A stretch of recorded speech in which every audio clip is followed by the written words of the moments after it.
was a little bit of a meandering journey to get to this point, you know? I mean, you guys announced 2 sites, and then 6 months later, neither one of them are there.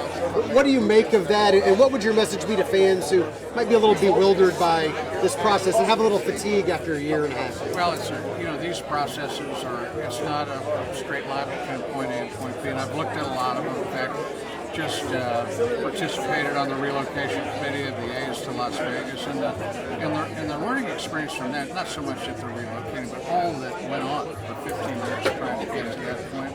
And so I would just say that we have a sense of urgency. We tried to create our own self-imposed deadline, but I've learned this lesson before. I don't know why I keep trying to do it.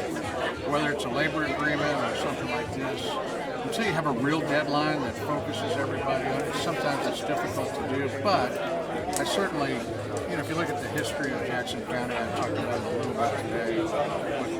People looked ahead and were willing to make these decisions before, there was a real deadline where there's no tomorrow. So really trying to get it along. But I would say that I feel pretty good about this is a lot of work. I wish the pace would have been quicker. I feel good about where we are. But the time is now. We have a great sense of urgency, along with the Chiefs, to get on with this. John, do you think this, when you guys change your ballpark, if the sales tax doesn't pass in April? We think we'll have a successful campaign here. That's what we're focused on. We'll cross that bridge when it comes to it. Where is your confidence that it'll pass? I mean, I know you guys have to have internal polling and stuff like that. And I can't imagine a Chiefs Super Bowl hurts. No, that doesn't hurt. But we feel like there's good support out there. We're confident that we'll be successful. But we got a lot of work to do. We got, I think I said, we're not politicians. We're not political science. We've engaged experts in this to help us first to understand the electorate. How do we educate voters, and how do we execute a successful campaign? And we're basically going to work on that starting today. There's a lot of people who love the, quote, chill vibe of the Crossroads District and stuff like that. I mean, how does a baseball stadium fit into that? How do you guys make the 81 Knights feel like part of that neighborhood? Well, I hope we can keep the chill vibe, because I like that about the Crossroads. I think we're going to be very, we open up on one side of downtown, and we open the other side of the Crossroads.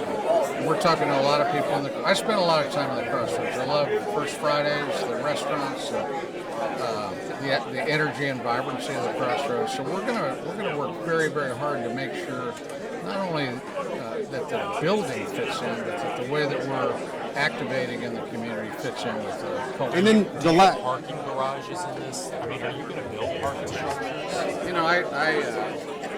There's certainly some parking in connection with the state, close to the stadium for our premium customers and suite holders. We're early in the exact details of that, Jonathan. The last one for me, I know that you guys had assembled, some members of the ownership group had assembled some of the properties in the East Village. What happens to that location now? Is there a plan that you guys have for what to infill there? We didn't. The ownership didn't participate in it. We don't own any land as an ownership group. I know there are some members of the ownership group that might be real estate holders over there, but the Royals themselves, we own no property.